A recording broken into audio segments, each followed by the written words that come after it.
Testing. It's on. Just got to get closer. Okay, so we do have one request so far to pull consent agenda item C7. Are there any other items that council would like to have pulled? I move for approval of the remaining items. Second. All those in favor, please vote accordingly.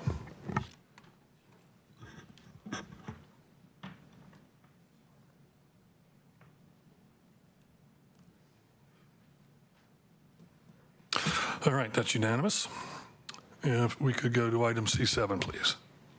Item C7, resolution for approval of changes in the state highway secondary road system within the existing corporate limits of the city of Winston-Salem, located in the East Ward. Mr. Fansler, if we could get an explanation on this, I'd appreciate it. Happy to. Thank you, Mr. Chairman, members of the committee. Hope you can hear me okay. This item before you is regarding really work that our department does with NCDOT regarding the transition of state roads to city streets. So periodically we do an inventory of what's there and what needs to be transferred back and forth. And so this is an item basically to clean up the work that was done related to the Salem Creek Connector project. And if you look at the attached map in the item, you see the project that we're talking about, the limits of the street we're talking about. Essentially what this does is designate it, now that we're post our 5-year warranty of the NCDOT project, per our agreement with them, it would then be transferred to the city. So we've expired that 5-year period, and at this point, this is administratively just putting this on our books. Any questions, Mr. Fansler? Jeff, could you pull up the map, please? Is it possible to do that? It's on your packet, in your packet. It's in my packet, but I got a question to ask. Yeah.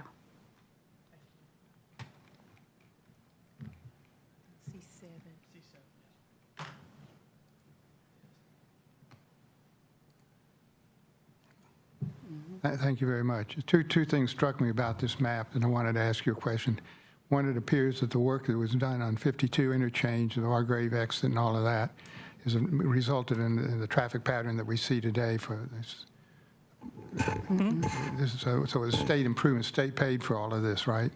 That's correct. The city has some funds involved with it as well, but this was a state project. Ended up getting it. So now it's coming back under city control. This was part of our original agreement executed several years Everything ago. that connects to Martin Luther King Boulevard is city controlled, and the Parkway is city controlled. That's So correct. it just fills the gap, right? That's correct. One other question I had which struck me about this map was interesting, going up toward Winston-Salem State University, the number of roads that say no name on them. Are those privately owned or are those city-owned streets? Those streets in the campus of Winston-Salem State are largely privately streets. Privately owned. Private streets, So that's correct. We don't have naming rights to those streets. I'd have to follow up on their actual private naming. I'm happy to circle back with you on that, but Well, it's a wonderful opportunity to maybe accentuate African-American names on street names somewhere, is what I'm asking. If there's naming opportunities to put a little history on the landscape. So, Councilmember Larson, you may remember probably sometime in the last 12 months, we have brought you 2 batches of street naming requests for Wake Forest University and Winston-Salem State. We brought you Wake Forest, I think, last month.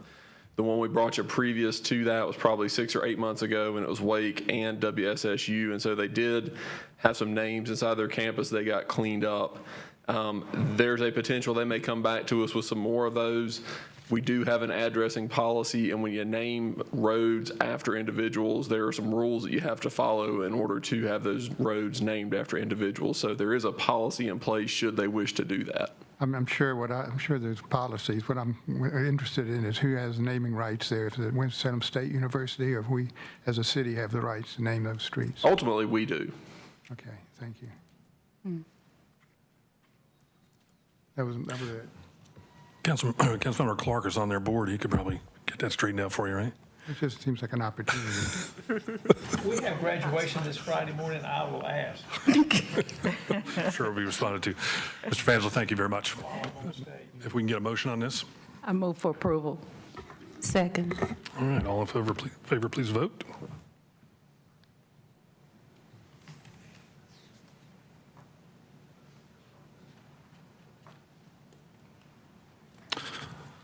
There we go.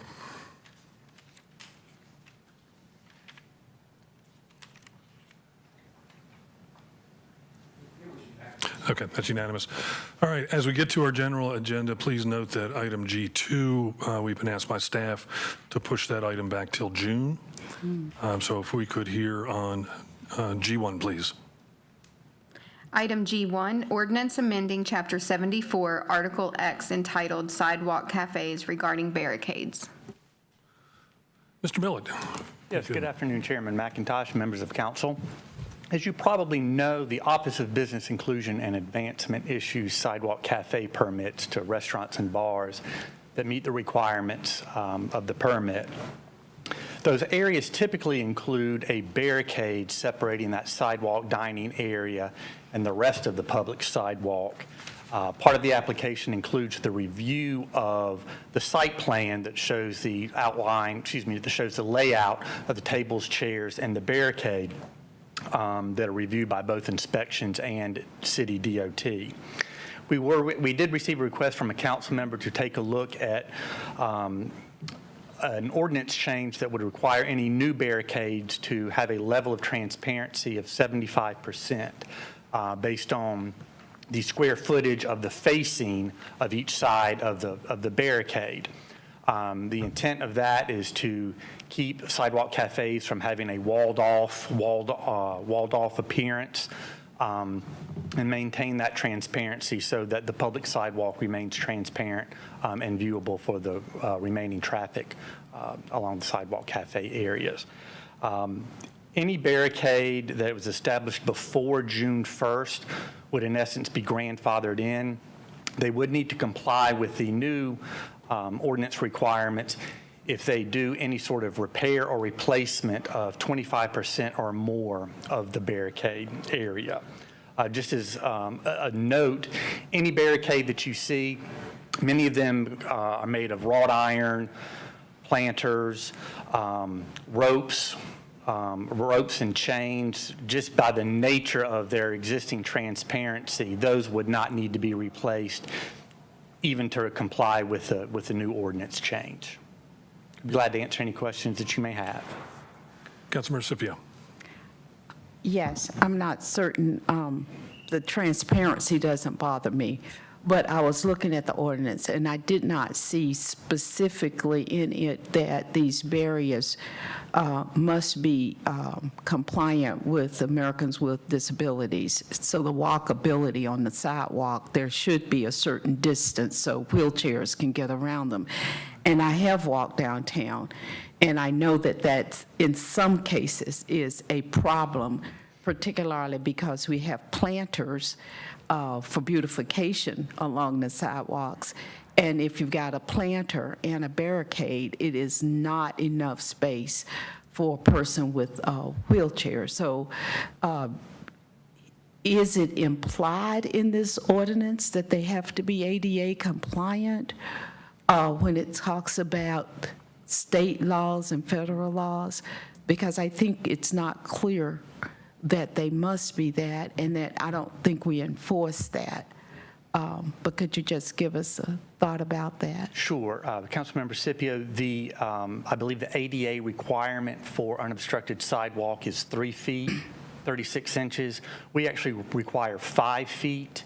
But in cases where there is what we call a permanent obstruction, like a tree well, like you mentioned, fencing, street sign, lamp post, anything like that, we do allow it to go down to a minimum of 4 feet. Anything shorter than 4 feet clearance would be in violation.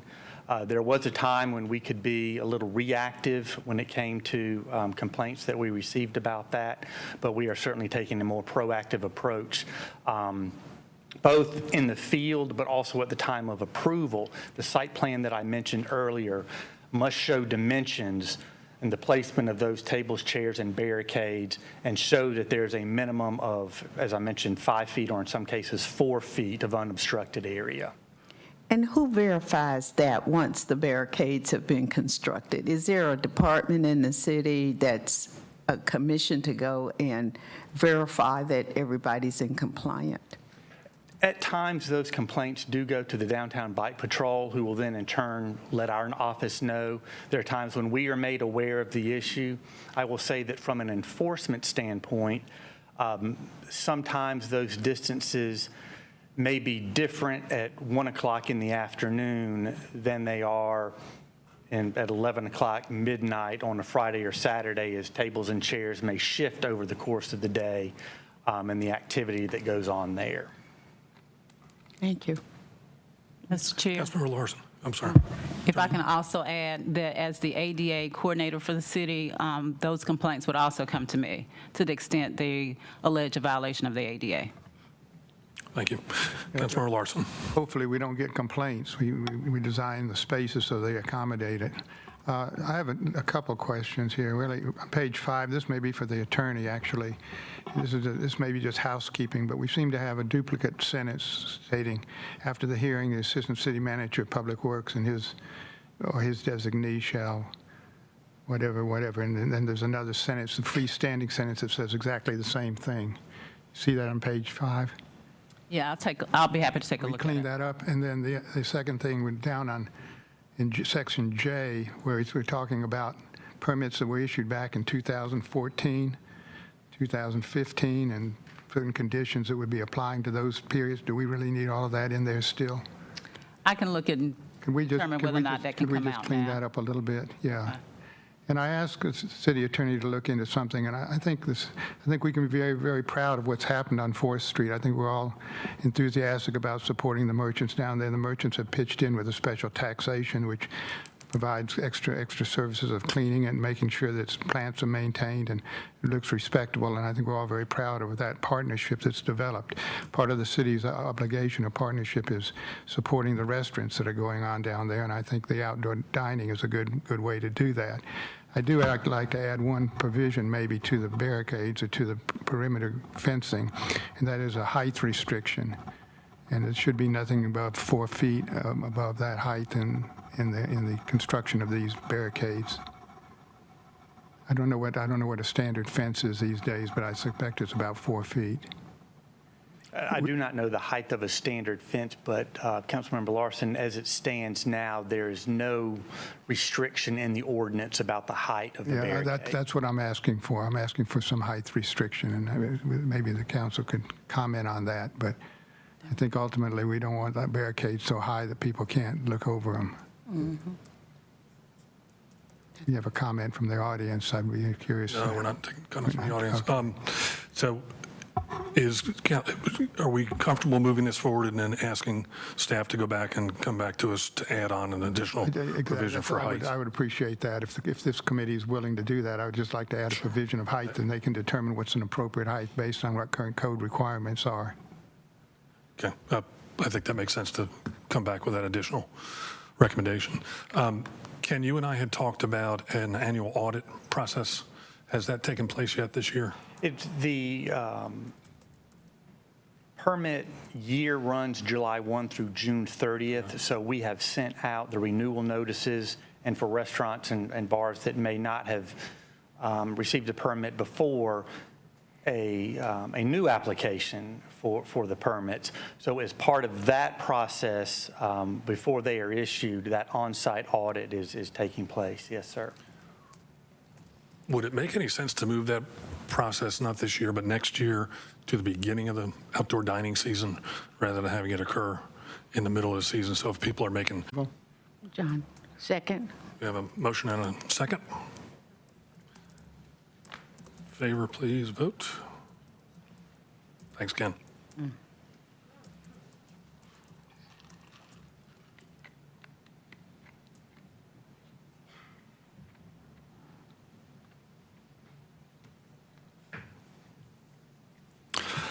That is unanimous.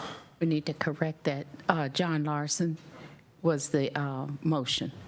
Did you steal my motion?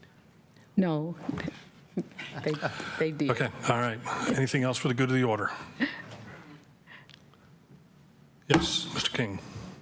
Mr. Chair, we had talked about perhaps a presentation that Mr. Huff was going to share with you on some emergency drainage repairs, if you're still comfortable with that. My apologies, yes. No worries. We got time.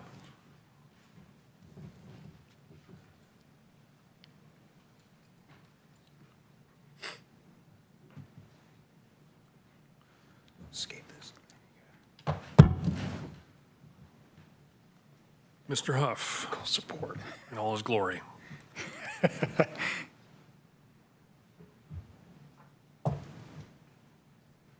All right. Good afternoon, Mr. Chairman, members of the committee and council. This is a bonus presentation, I guess, for the committee this afternoon. Basically, a briefing, if you will, on some emergency projects that we have going on and some processes leading to. So just more of a briefing update. So we'll be quick and prompt on this one. So basically, for review for the committee is kind of some stressors to our drainage infrastructure, and then talk about the emergency declaration process that we undertake to speed up the process on some of these emergency projects, and then briefing the committee on the exact emergency projects that we have underway right now. So again, this is review for the committee, but as you all know, we've had record rainfall amounts in the last year, and those storm events continue to be more intense, and they stress our existing infrastructure. The curve that you see to the top right is a NOAA rainfall intensity curve. Basically, what I'm projecting this for is to tell you, used to be the 10-year storm came every 10 years. Now we see it 3-4 times a year. And we're also seeing the 25-year event and the 50-year event. And it's leading to pictures like you see at the bottom. This is Northwest Boulevard area, very, very inundated structure, and the intensities are only getting worse as we go through time in the year. And we own, operate, and maintain all the infrastructure within the public right-of-way, which accounts for over 22,000 structures that we have ownership and maintenance responsibility for. And some of that infrastructure was installed in the 40s and 50s, and it has far exceeded its hydraulic lifetime. So it's on its last legs, and we are seeing those failures right now. Some additional information, we have over 30 major repair projects underway throughout the city. It's not isolated to any particular ward. It's all over the city. Those priority capital projects are totaling over $30 million and growing, 20-year backlog to complete them, and they don't include bridge projects and things like that. We're just talking about pipes, culverts, and drainage-style infrastructure. So when these things fail, they also involve other things, road closures, water lines, utilities, gas, et cetera. So it's not just isolating that culvert, it's the road, the traffic that it carries, and the infrastructure that rides over the back of those culverts and pipe systems. So there are a couple of statutes, and Attorney Carmen's here if I misstep to correct me, but there's a couple of statutes that we can utilize to speed up the process.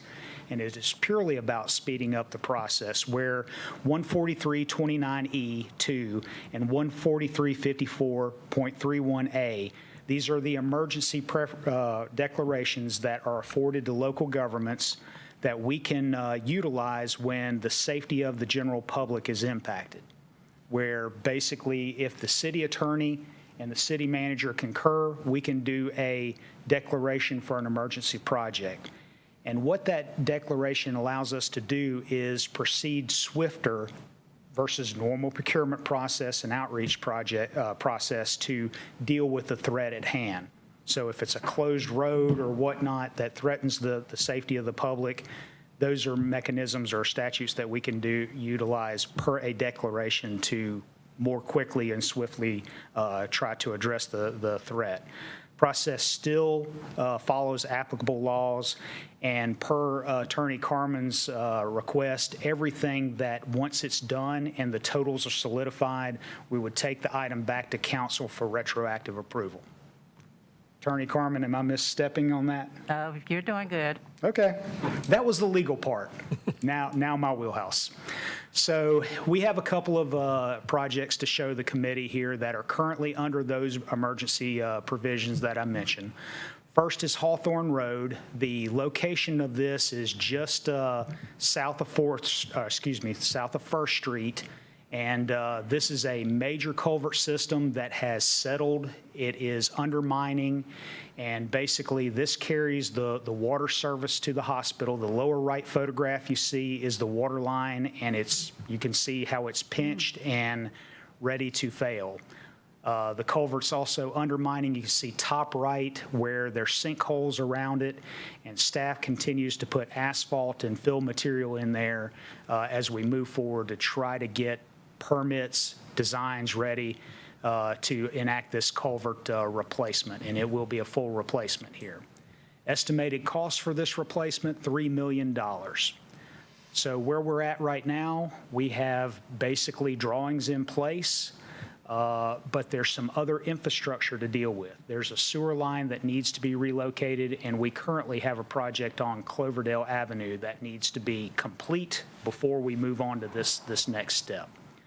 But obviously, a critical piece of infrastructure here carries traffic, ingress, egress to Atrium Health, and it's something that we don't take lightly in closing. So major emergency repair with this one.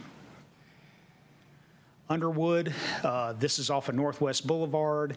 This is a failure of a 20 by 20 box culvert. You can see in the upper right-hand corner, the big box there, 20 by 20. The water is flowing underneath the culvert versus in the culvert. So what we've had to do is take the bottoms out of the pipes or the culvert systems, and we are totally relaying the bottom of them. Estimated cost here is $755,000 for a retrofit, not a replacement, but a retrofit. So where they are right now is the concrete's been removed out of the bottom, the new inverts are being poured, the surrounding culvert voids are being replaced, and we are progressing on to the surface drainage and then the restoration of the road. Councilmember Scipio. With this repair, are residents impacted at all or not? Yes, so this road is closed Underwood. as we do this work. We have detours in place for them, but their water service and their sewer service is intact. So there is an inconvenience in the road closure, Okay. but like I say, detour routes are in place for them. Great. Next project is a small one, but Griffith Road, we were made aware of this a couple weeks ago. It is a large class corrugated metal pipe that the bottom is completely rusted out. Bottom right picture shows the bottom of the pipe, and there's no metal there anymore. Basically, it caused a sinkhole in the side of the road, and this particular road carries a 36-inch raw water line as well as a lot of traffic counts. So this was one where we were able to get with a local contractor, and they use high-strength concrete and structural resins, and we were able to pour a bottom in this pipe while diverting flow, and then use a structural resin to stabilize the voids on the outside of it, to keep the traffic in place, not to close the road, and to protect all the infrastructure around it. So. 1 second. Councilmember Clark had a question. You've got I think you said a 20-year backlog. Yes, sir. What's the bottleneck or bottlenecks to expedite projects? Resources, contracting those things out, managing the projects, and Engineering work more than. Or yes, sir, that is contractors as well? contractors as well. Depending on the project at hand, material is also an issue as well, but mainly, yeah, resources and managing those projects in-house and contracted. So multiple bottlenecks. Yes, sir. Yes, sir.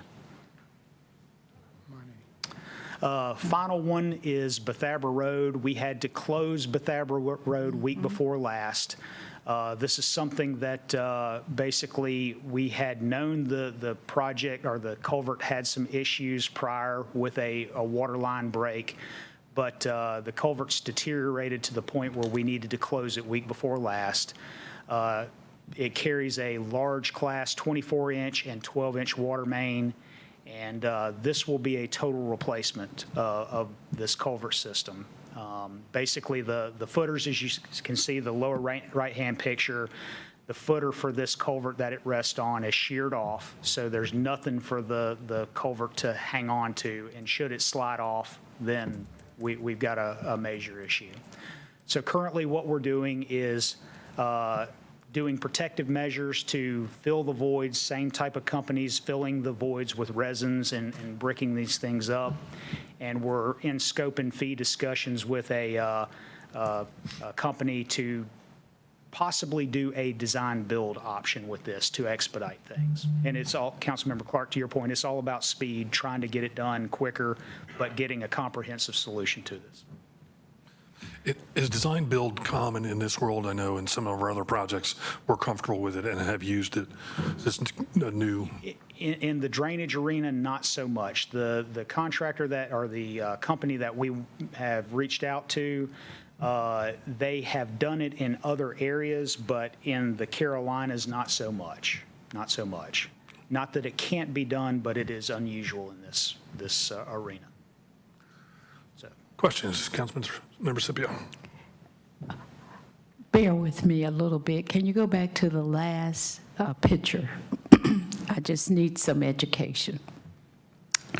When we talk about what needs to be repaired, I'm looking at the top picture, and looks like the rocks and the mortar is deteriorated. On what I would say was a bridge that's above. And I see water coming through. That's a creek, right? So throughout our city, we have these structures that allows water to come through them. What is deteriorated is, I guess, that metal part also that's under the brick. The material that's deteriorated is the metal to some extent. You can see the rust on the lower I can see that. picture, but the concrete under that is supposed to have a lot more space under that, so that concrete is sheared off, and you can see part of it in the creek. Right there So at the very bottom. Yes, ma'am. That metal culvert that's bearing or on top of that concrete, there should be a lot more of it at the end of the day. If you look at further into the culvert, you can see it kind of widens out, that it's not that sheared off. So basically, what it rests on is becoming undone. That concrete is deteriorating, and what that culvert is resting on is not sound anymore. So we have to replace from the very bottom up. From the bottom all the way up. From all the way down in Then you the have creek water bed. lines and gas lines and everything riding over the top of that culvert, so they have to be addressed in the process as well. Okay. And going back to the one at Hawthorne,